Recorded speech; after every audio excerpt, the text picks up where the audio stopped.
All right, y'all, Mr. B here, and we're going to start with topic 5.8. There are two parts to this lecture. So this is really part one, but topic 5.8 is reactions to the industrial economy. So we'll deal with a lot of things here. So make sure that you have your guided notes ready to go, and let's dive right in. So, our learning objective for this topic or for this section here, part one of topic 5.8, is to explain the causes and effects for changes in industrial societies from 1750 to 1900, our historical developments, our key concepts in response to social and economic changes brought about by industrial capitalism. Some governments, organizations, and individuals promote various types of political, social, educational, and urban reforms.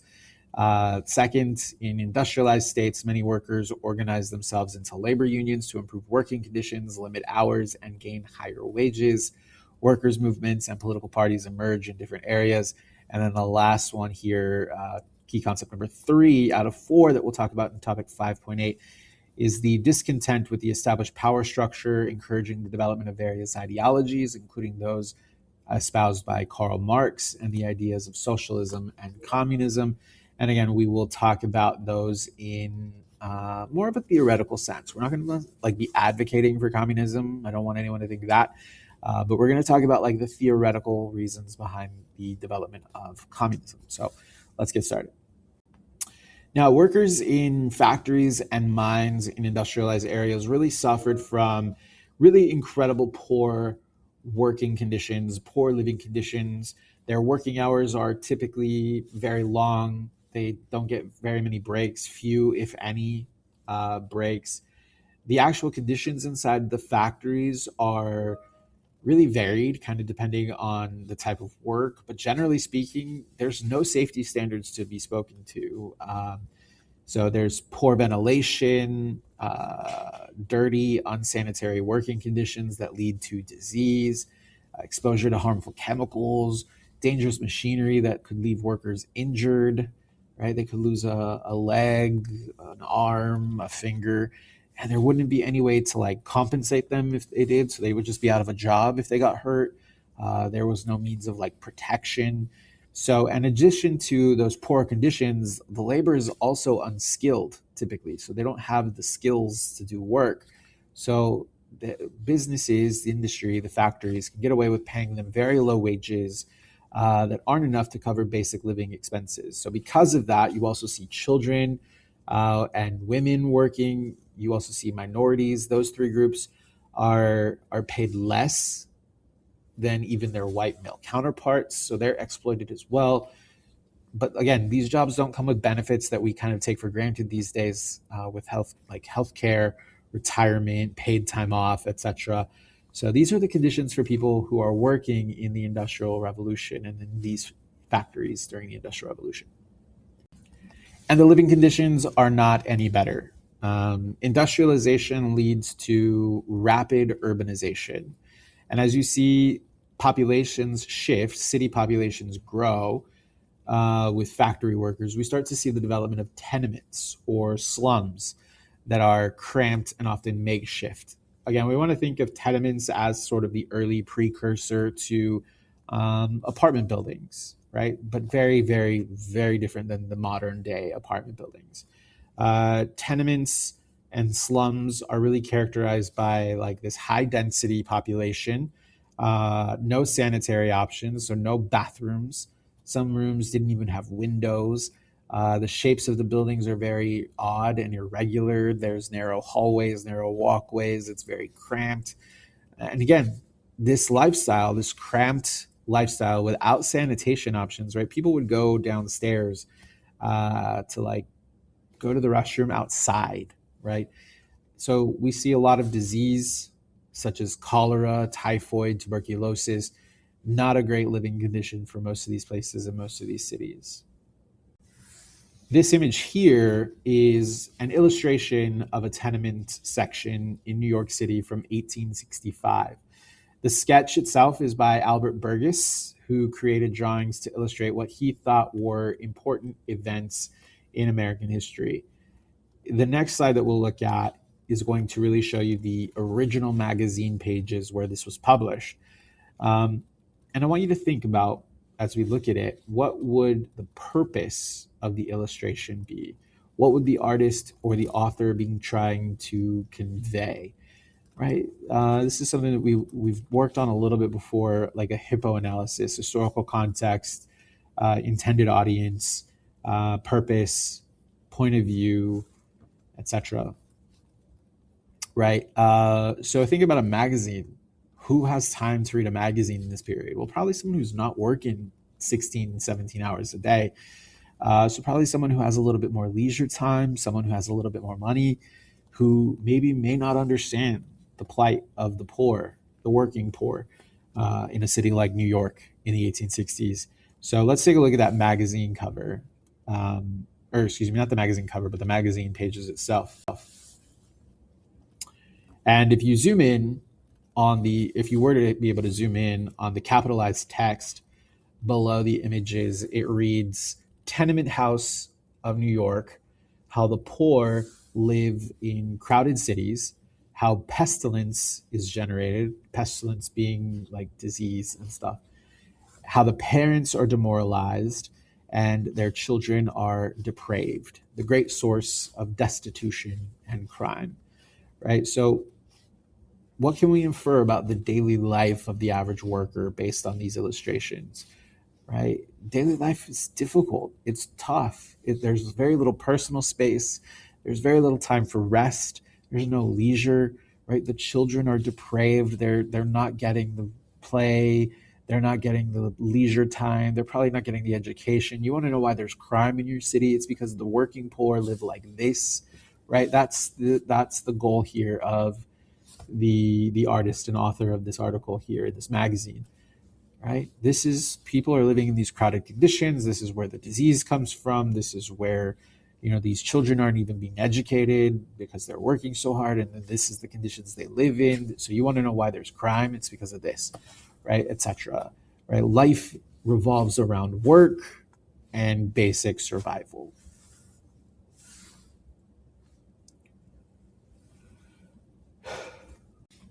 And child labor is actually a really common practice during the Industrial Revolution. You have children as young as 5 years old working in factories and mines and mills. And part of the reason they were hired for the jobs is, one, not only could they be paid less, because you'd be like, you're a child, I'm going to pay you less than the adult, but their hands were smaller. So they could reach things that the adults couldn't because their hands are smaller. They can work on the machines, these machines with the different parts and things like that. So that was the jobs that they did a lot. But they worked long hours, working up to 16 hours a day, right? That doesn't leave a lot of time to do much of anything else. And they're working in very unsafe conditions, very unhealthy conditions. And again, the reason why a lot of children work is because families need the additional income. That hasn't changed. Some teenagers and things like that still work today because, not only does it help them get some money to spend, or maybe they're saving for college, but sometimes their families need the additional income, right? But in this period, children are seen as cheap labor by factory owners. They perform lots of different tasks that are very dangerous, very exhausting, carrying heavy loads of materials, working on machinery, cleaning equipment, repairing things, etc. That's the job. In some cases, working in the mines. The picture that you see here on the screen are 4 children who worked in coal mines in the late 1800s. Right? Children are not spared from these very difficult and dangerous jobs. Right? They weren't treated any differently than, say, an adult man. Like, you go work in that dangerous job because that's the job I have for you. Right? Now, the important takeaway for you from this section is that poor working and living conditions contributed to movements and ideas for reform. The major ways in that way the reform occurred is through the development of labor unions, which were a push for workers' rights, and later on voting rights as well. You have laws that are passed to limit or prevent children from working in certain industries. You have new ideas that come around that are critical of the laissez-faire capitalism that drove industrialization. So it's these conditions that people work in, these dangerous conditions, these poor conditions, um, that really motivate people to have some form of response, right? Uh, and motivate them to come up with these ideas for reform. And just like with other things in industrialization, Britain is first. So labor unions really begin to form in Britain first, although they first have to operate in secret because the government banned the practice of organizing workers. It was illegal to organize workers. Eventually, those laws restricting the rights of workers to organize were repealed and gotten rid of, and labor unions begin to win some rights for workers. But it is important, and unions are still around today. Some of your teachers, myself included, are in a union, for example. Um, it's a group of workers, it's an organized group of workers who come together to make decisions and demands about the conditions that affect their work, primarily for the purpose of negotiating with employers over things like wages and benefits and working conditions. So, labor unions are still around today, getting their start in London, and we'll take a look at a timeline of that process on the next slide. Now, this is showing you some of those key developments in labor unions in Britain leading up to the 20th century. Now, more rights are certainly won for workers after 1900, but we'll keep within the time frame of the unit for now, right? The time frame of this unit is 1750 to 1900.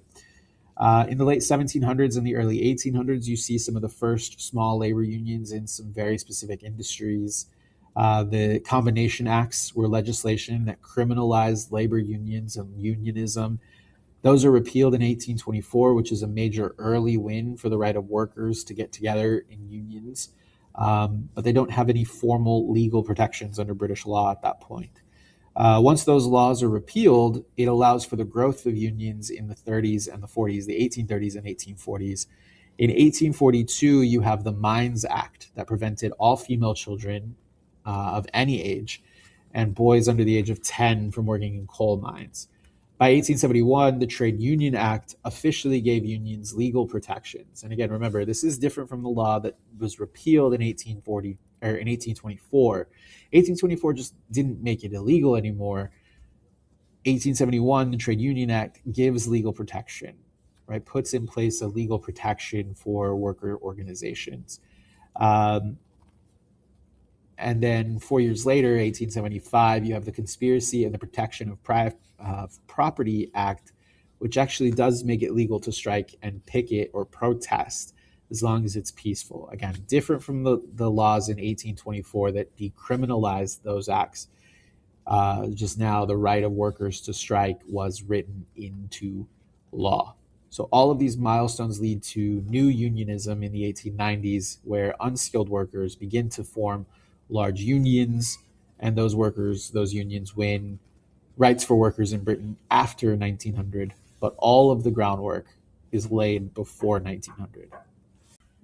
Now, one effect of unions forming and winning rights in the workplace was the realization that they were able to also have influence in other areas.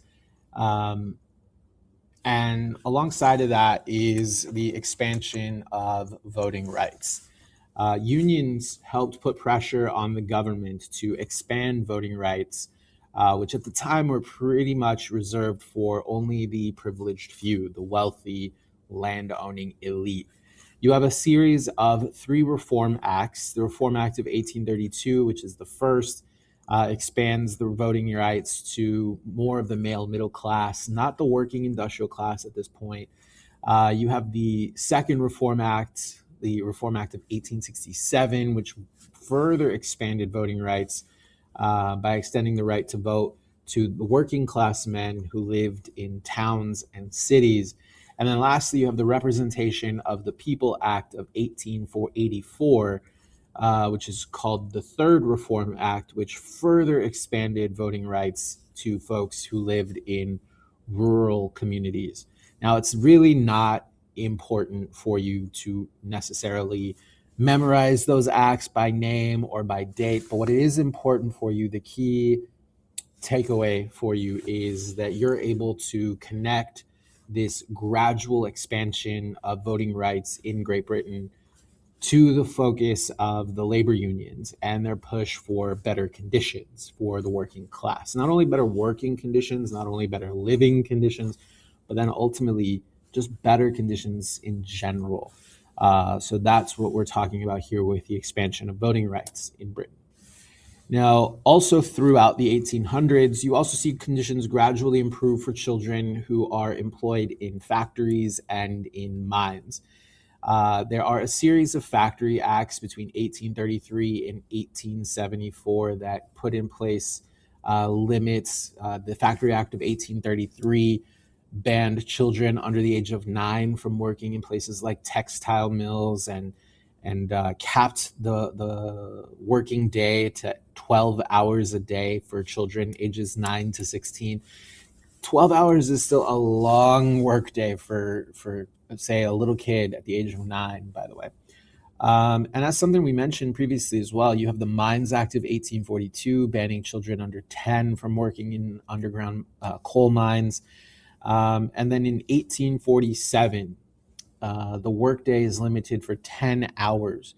And this goes for both women and children. And as something we've mentioned before, right, kids working 12, 16 plus hours a day don't really have a lot of time for relaxation, for leisure, to play, anything like that. So it's not until 1880 that you see compulsory education, mandatory education put in place for children under the age of 10. There's still a long road ahead, right? The 1880 Education Act makes school mandatory for children under the age of 10. But, and here in particular, we've been using Britain as sort of this case study for a lot of these reforms because they are the first to industrialize, and therefore they're the first to really deal with the resistance and the reform and the changes among the working class. Similar stories play out in the United States and in other places that industrialize as well. There are similar fights and similar causes, but we've been using Britain here as just sort of that case study. Now, on the slide here, you have two very prominent thinkers who were critical of laissez-faire capitalism. And most recently, we've been talking about the differences between mercantilism and laissez-faire capitalism, two very widely different economic systems.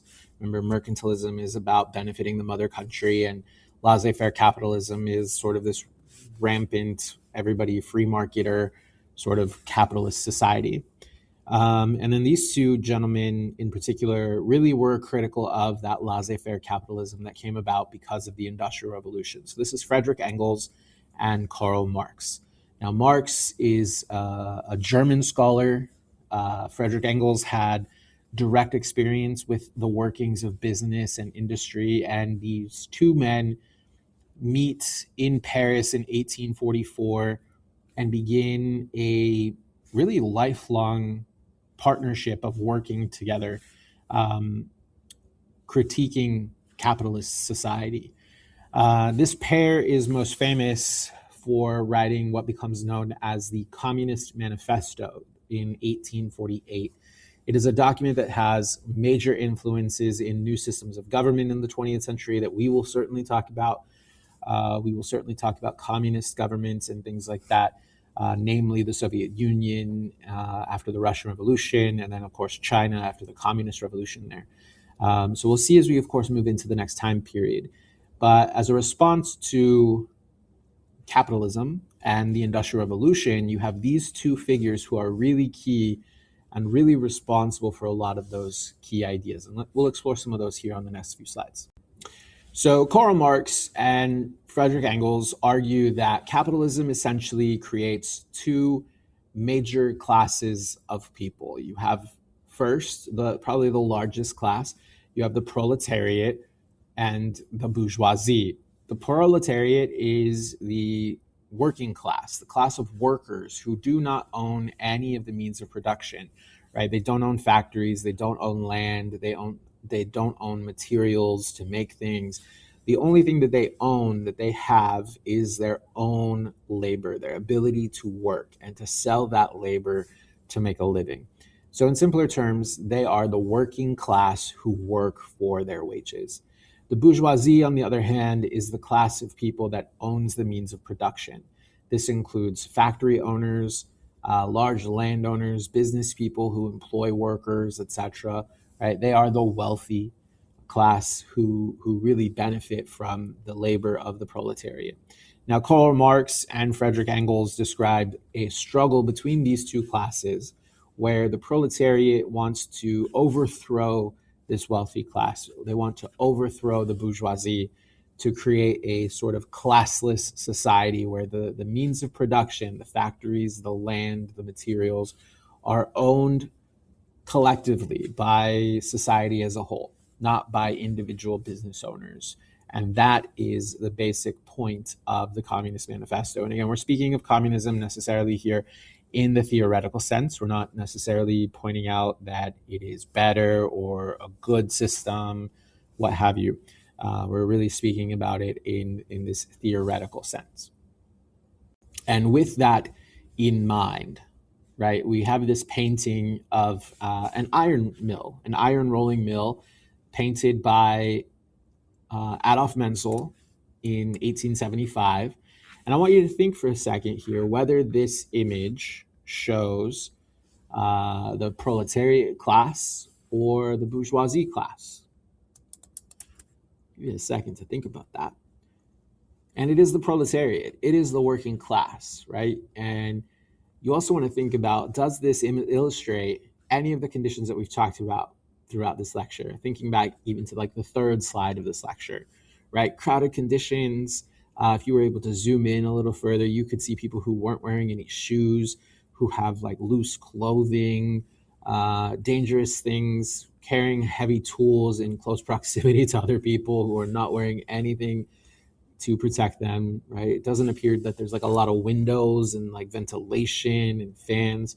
So just keep that in mind, right? This is what people saw as the working class, as the proletariat. Now, this here is a very short excerpt from the works of Friedrich Engels called The Condition of the Working Class in England. And what you're looking for here with this question, right? What does Engels attribute to the growth of the proletariat class? Is for you to be able to make a very clear connection between the entire process of the Industrial Revolution and the idea of the proletariat working class as Engels and of course Marx describe in their writings. So let's take a look at this excerpt.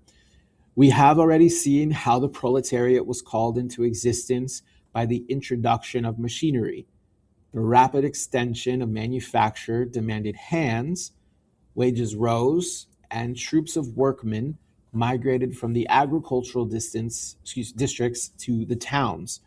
Population multiplied enormously, and nearly all the increase took place in the proletariat or the working class. So what is responsible? What does Friedrich Engels attribute to the growth of the proletariat, of the working class? And it is the Industrial Revolution, the introduction of machinery, the introduction of the factory system, right? So we really want to think about, Engels is really demonstrating to us here, it's not just an argument against the idea of capitalism that he's trying to make, but rather he's framing his argument and forming his argument based on his own observations of industrialization in Britain. And the working conditions, the living conditions that we've talked about so far in this lecture are really also detailed in this work. And it's those conditions that form the basis of the criticism that Engels has of capitalism. Now, this is the Communist Manifesto. The Communist Manifesto is really a foundational document that really lays out the principles of communism, the theoretical principles of communism. It's written by Karl Marx and Friedrich Engels, and it's published in 1848.